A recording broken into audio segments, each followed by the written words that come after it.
মসজিদে কোবাটা যখন তৈরি হয়, আল্লাহ নবী আল্লাহ রাসূলের সাহাবারা জান দিয়ে কষ্ট করে মেহনত করে পরিশ্রম করে মেহনত করতে থাকে।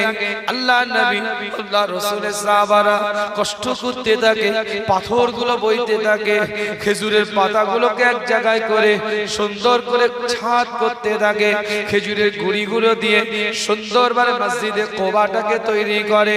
আল্লাহ নবী আল্লাহ রাসূল নিজেও কাজ করছে, সাহাবা একরাম হুজুরের কাছ থেকে নিয়ে নিতে যাচ্ছে। হুজুর আপনি আরাম করেন, হুজুর আপনি বিশ্রাম নেন, হুজুর আপনি রেস্ট নেন, হুজুর আপনি আরাম করেন। আমরা তো কষ্ট করছি, আমরা তো মেহনত করছি, আমরা তো পরিশ্রম করছি, হুজুর আপনি একটু আরাম করেন, হুজুর আপনি একটু রেস্ট নেন, হুজুর আপনি একটু বিশ্রাম নেন।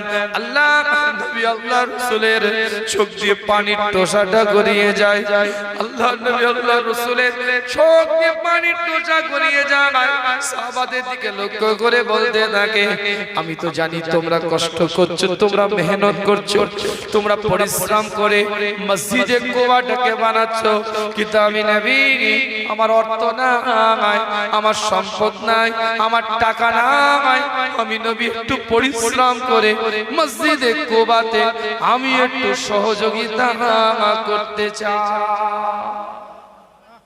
জোরে বলবেন না। জীবন তৈরি করেন, নীতিমালা তৈরি করেন, উসুল তৈরি করেন। বেশি কষ্ট আপনাদেরকে দেব না, এক একটা পয়েন্টের উপরে আলোচনা।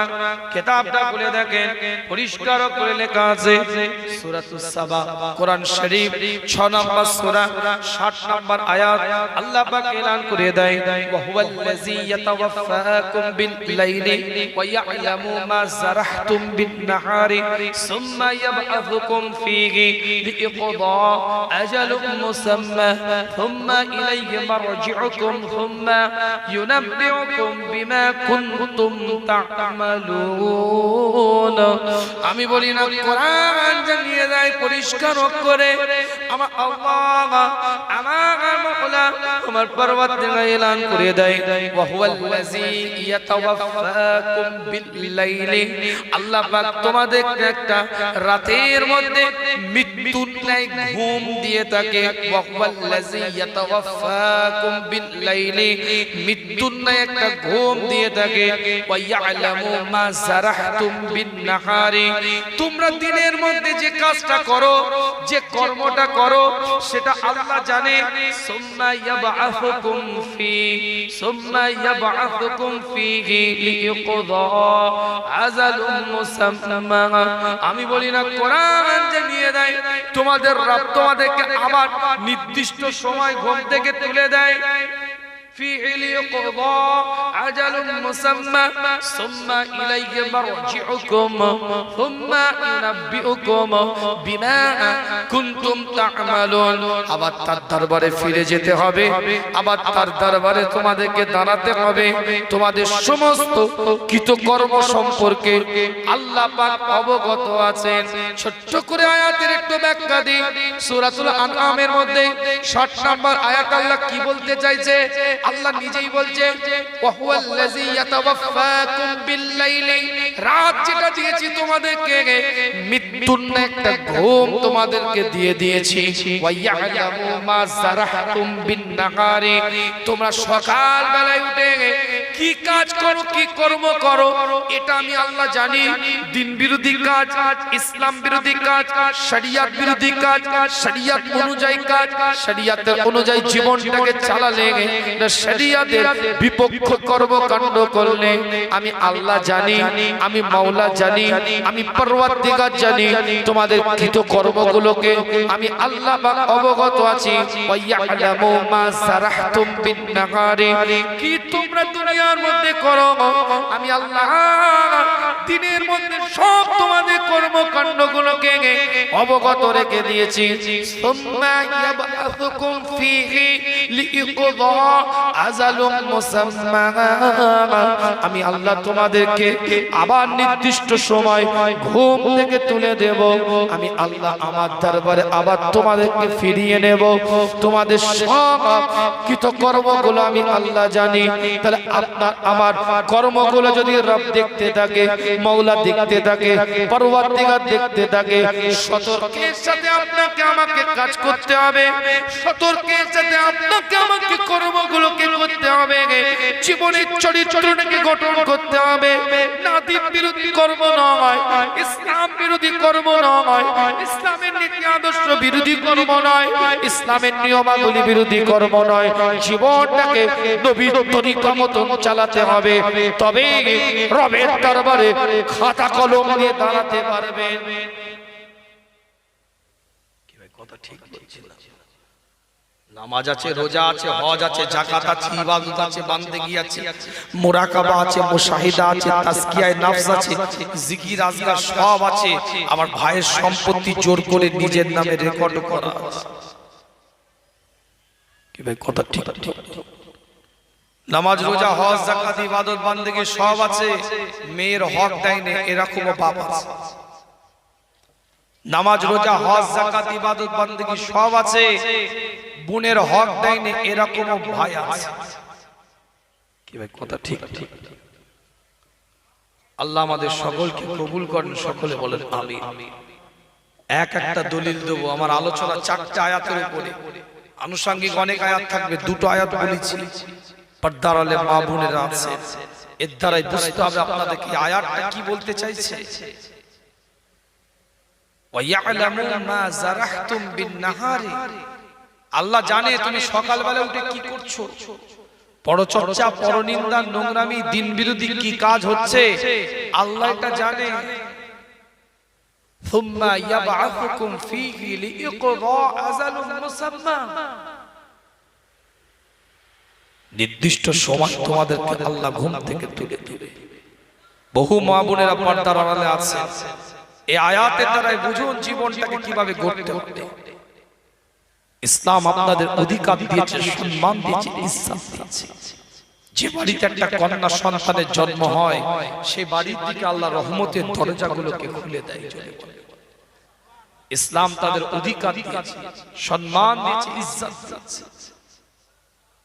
আল্লাহ নবী আল্লাহ রাসূল সাহাবা একরাম হুজুরদের সাথে আলাপ আলোচনা করতে থাকে সাহাবা একরাম হুজুরদের সাথে কথাবার্তা বলতে থাকে আল্লাহ নবী আল্লাহ রাসূল সাহাবা একরাম হুজুরের দিকে লক্ষ্য করে ঘোষণা দেয় আমার সাহাবা শোনো তোমাদের বাড়িতে যদি কোনো একটা কন্যা সন্তানের জন্ম হয় ওই কন্যা সন্তানের পিতা ওই কন্যা সন্তানটার সাথে জাহেলিয়াতের যুগের মানুষদের মতো যদি খারাপ আচরণ না করে জীবন্ত যদি কবর না দিয়ে দেয় পুত্র সন্তান আর কন্যা সন্তানের মধ্যে কোনো যদি পার্থক্য না করে রাসূল মুস্তাফা জানিয়ে দেয় এক একটা কন্যা সন্তান ওই পিতার জন্য কাল কিয়ামতের ময়দানে জান্নাতে নিয়ে যাওয়ার জিম্মাদারের দায়িত্বটা নিয়ে নেবে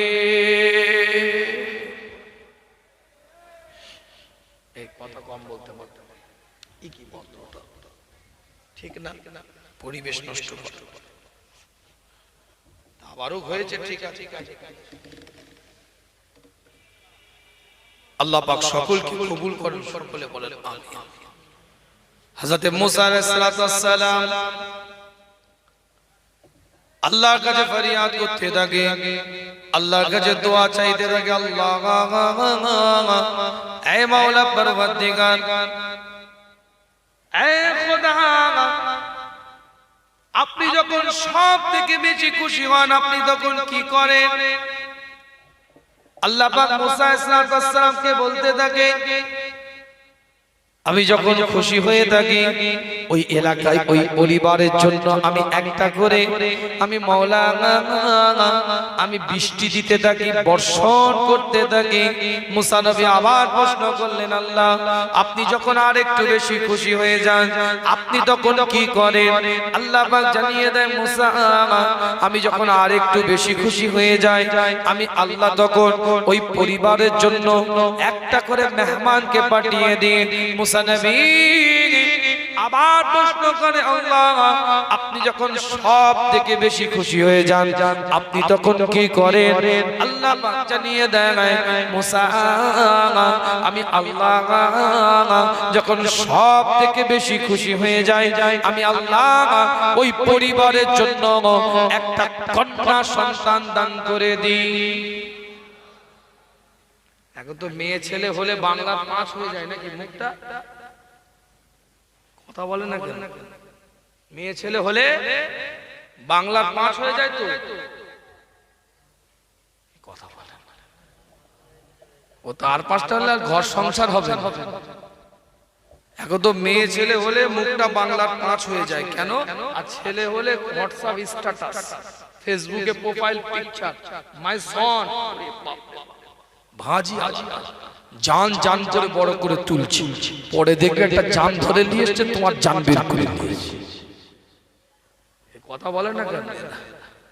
পরে একটা জান ধরে নিয়ে আসবে, তোমার জান বের করে। ও শাশুড়ি আছে খালি কানে পড়া দেয়, দুটো পর পর মেয়ে হলে শুরু হয়ে যায়। মনে রাখবেন একটা কথা বলে দিয়ে যায়, সায়েন্সের ব্যাখ্যা বলছি, কোনো বানোয়াটি কথা নয়। ছেলেদের যে হরমোনটা তৈরি হয় সেই হরমোনটা দু রকম তৈরি হয়, একটা হচ্ছে এক্স হরমোন আর একটা ওয়াই হরমোন।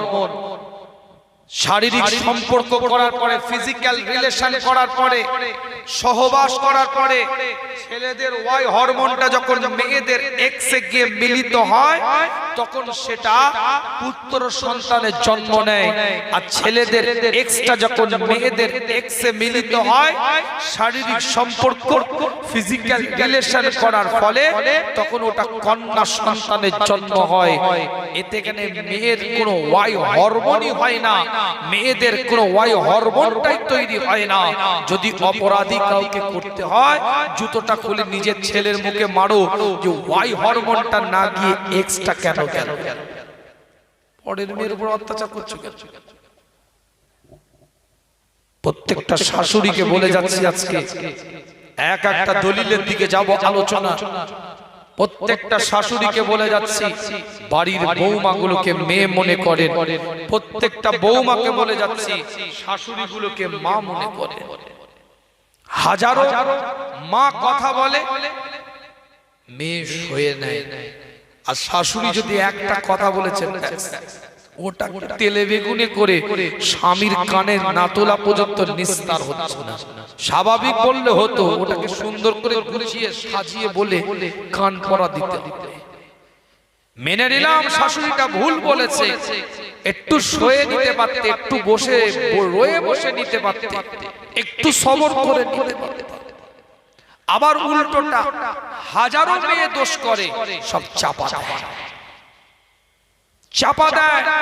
আর যদি বৌমা একটা অপরাধ করে ফেলে, সাজিয়ে গুছিয়ে রং চড়িয়ে না বললে যেন মানাই না। কেন?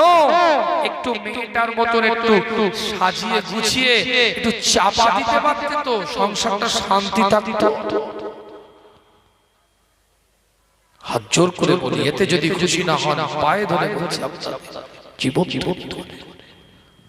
আল্লাহ নবী আল্লাহ রাসূলের দরবারে আম্মা জান আয়েশা সিদ্দিকা রাদিয়াল্লাহু তাআলা আনহা ঘরের মধ্যে বসে আছে। আল্লাহ নবী মুহাম্মদুর রাসূলুল্লাহ সাল্লাল্লাহু আলাইহি ওয়াসাল্লামের আহলিয়া আম্মা জানের কাছে গিয়ে একটা মহিলা বলতে থাকে, আম্মা জান আমি ক্ষুধার্ত, আমাকে খেতে দিন। ওই মহিলাটার সাথে দুটো কন্যা আছে। আল্লাহ নবী আল্লাহ রাসূলের হালিয়ার দিকে তাকিয়ে বলে, আম্মা জান আমি ক্ষুধার্ত, আমাকে কিছু খেতে দিন, আমাকে কিছু খাবার দিন। আম্মা জান আয়েশা সিদ্দিকা রাদিয়াল্লাহু তাআলা আনহা বলে, আমার কাছে তো বাড়িতে কিচ্ছু নাই, একটাই মাত্র খেজুর পড়ে আছে। আম্মা জান ওই খেজুরটাকে ওই মহিলাটা হাতের মধ্যে উঠিয়ে দেয়। আল্লাহর নবী আল্লাহর রাসূল আহলিয়া বলতে থাকে, কিতাবের riwayaতের মধ্যে পাওয়া যায় আল্লাহর নবী আল্লাহর রাসূল যখন বাড়িতে আসলেন, হুজুরের চেহারাটার দিকে তাকিয়ে বলে, ইয়া রাসূলুল্লাহ ইয়া হাবিবাল্লাহ হুজুর, একজন মহিলা এসেছিল, আমার কাছে কিছু খাবার চেয়েছিল, আমি তাকে কিছু খাবার দিতে পারি না। একটা মাত্র খেজুর ছিল, সেই খেজুরটা তার হাতের মধ্যে তুলে দিয়েছিলাম। ওই খেজুরটাকে সে দুভাগে ভাগ করে দুটো কন্যার হাতে তুলে দিয়েছে, নিজে না খেয়ে কান থেকে চলে গেছে। আল্লাহর নবী আল্লাহর রাসূল এলান করে দেয়, আয়েশা ওই মেয়েটাকে তুমি বলে দিও ওই দুটো কন্যাকে একটু সুন্দর করে শরিয়াত মোতাবেক যেন বড় করে তুলে কাল কিয়ামতের ময়দানে, কাল হাসরের ময়দানে ওই দুটো কন্যা ওই মায়ের জন্য নাজাতের ওসিলা হয়ে যাবে। জোরে বলবেন না, চিৎকার দিয়ে বলা যাবে না। হুজুর বলছেন তিন কন্যা সন্তানের মেয়ে, তিন কন্যা সন্তানের বাপ, আর আমি রাসূল। দুটো আঙ্গুল এভাবে ইশারা করে দেখিয়েছেন, হাদিসের ভাষা বলছি, কোন চটি কিতাবের গল্প নয়। এভাবে আঙ্গুল এক জায়গায় করে দেখিয়েছেন, তিন কন্যা সন্তানের পিতা আর আমি মুস্তাফা, আমি তাজেদারে হারাম, আমি মদিনা তুলাল, আমি ইমামুল মুরসালিন। তিন কন্যা সন্তানের পিতা আর আমি রাসূল, জান্নাতের দুটো আঙ্গুল যতটা নিকটে ততটা নিকটে। জোরে বলা যাবে না। ইসলাম চমকাবার জিনিস নয়, ধমকাবার জিনিস নয়, বডি দেখাবার ব্যাপার ইসলামে নেই, নম্রতা ভদ্রতার ব্যাপার ইসলাম। দাদাগিরি দেওয়ার জিনিস ইসলাম নয়। मिटा दो अपने हस्ती को अगर कुछ मर्तबा चाहो, जो दाना खाक से मिलकर गुले गुलजार होता है।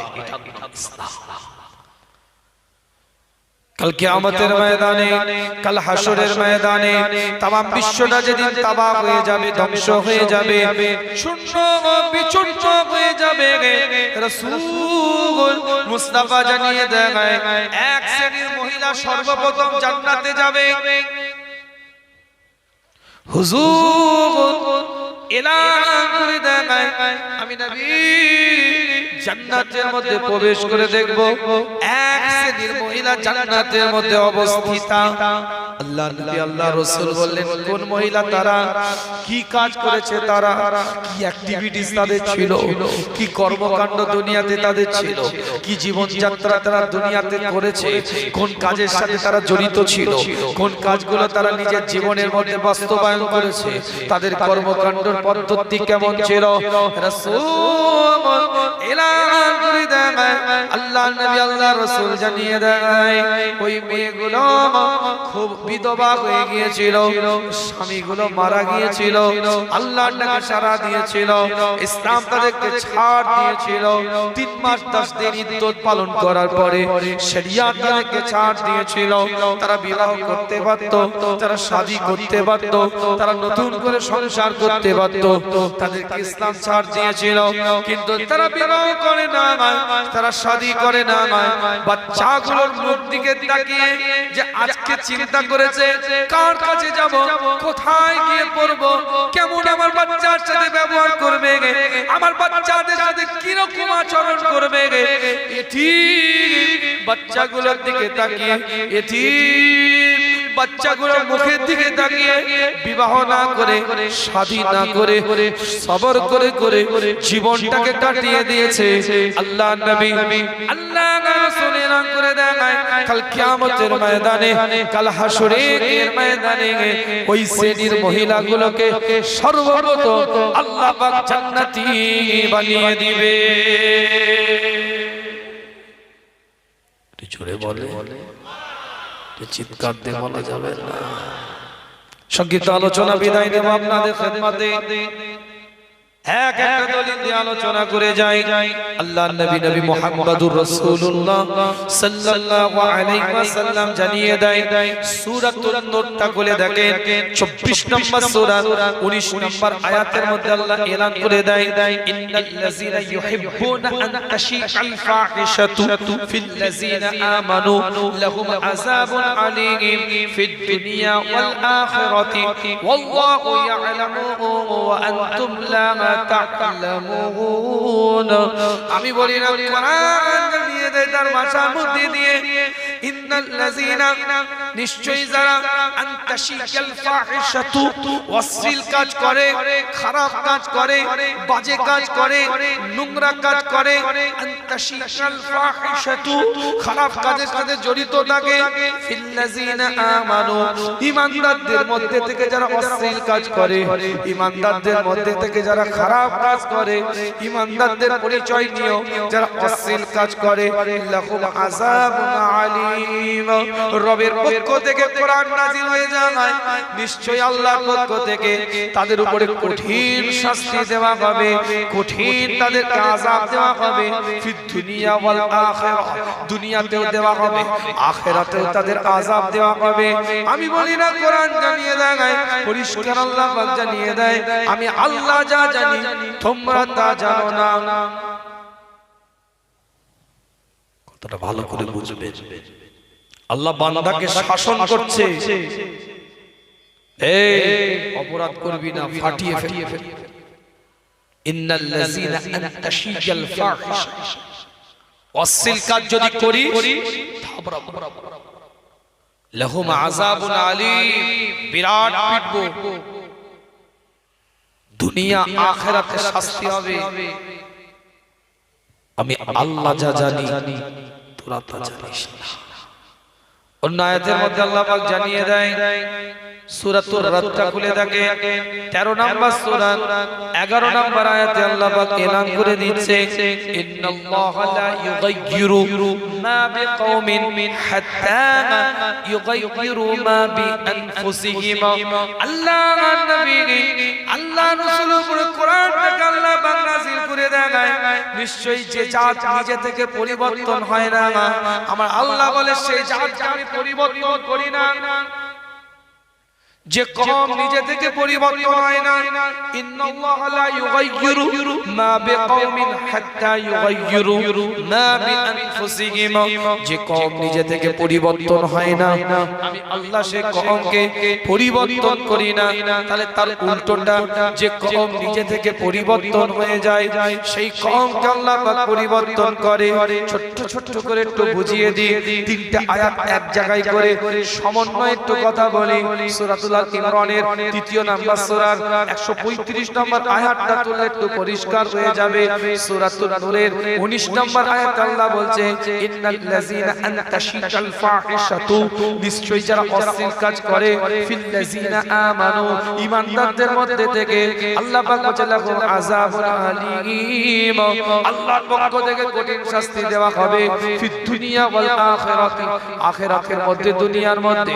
এই অবস্থায় ফাহিশা শব্দ এসেছে। আল্লাহ পাক আবার কোরআনের মধ্যে জানিয়ে দেয়, যে কওম নিজে থেকে পরিবর্তন হয় না, আমি আল্লাহ থেকে পরিবর্তন করি না। কিন্তু যে কওম নিজে থেকে পরিবর্তন হয়, তার উল্টোটা, সেই কওমকে আল্লাহ পরিবর্তন করে। এই আয়াতে আল্লাহ বান্দাকে যেমন শাসন করেছে, বান্দাকে যেমন বলেছে খবরদার খারাপ কাজ করিস না, ঠিক ওই রকম সূরাতুল ইমরানে বান্দাকে আল্লাহ দয়া করে ডেকে নিচ্ছে। কিতাবটা খুলে দেখে, পরিষ্কার অক্ষরে লেখা আছে, আমার আল্লাহ, আমার মাওলা, আমার পরওয়ারদিগার এলান করে দেয়, ওয়াল্লাযীনা ইযা ফাআলু ফাহিশাতান আও যালামু আনফুসাহিম যাকারুল্লাহ ফাস্তাগফিরু লিযুনুবিহিম ওয়া মান ইয়াগফিরুয যুনুবা ইল্লাল্লাহ। আমি বলি না, কোরআন জানিয়ে দেয়, ওয়াল্লাযীনা ইযা ফাআলু ফাহিশাতান, নিশ্চয়ই যারা অশ্লীল কাজ করে, খারাপ কাজ করে, বাজে কাজ করে, নোংরা কাজ করে, জঘন্য কাজ করে, করে বাজে কাজের সাথে নিজেদেরকে জড়িত রাখে, আও যালামু আনফুসাহুম নিজের আত্মার উপরে অত্যাচার করে, তারপরেও আমার আল্লাহ জানিয়ে দেয় যাকারুল্লাহ আমি আল্লাহ আমাকে স্মরণ করে আমাকে ডাকে। কিসের জন্য স্মরণ করে, কিসের জন্য ডাকে, সেটা কোরআন জানিয়ে দিচ্ছে। ওমাইয়া গফিরুজ যুনুবা, কোরআন জানিয়ে দিচ্ছে তার ভাষার মধ্যে যাকারুল্লাহ ফাস্তাগফিরু লিযুনুবিহিম, গুনাহ থেকে ইস্তেগফার করার জন্য আল্লাহ বলছে ওমাইয়া গফিরুজ যুনুবা ইল্লাল্লাহ, কে আছে আমি আল্লাহ ছাড়া তোদেরকে ক্ষমা করবে, অর্থাৎ আমি আল্লাহ তোদের সব অপরাধকে ক্ষমা করে দিয়ে নিষ্পাক বেগুনাহ আমি আল্লাহ বানিয়ে দেব।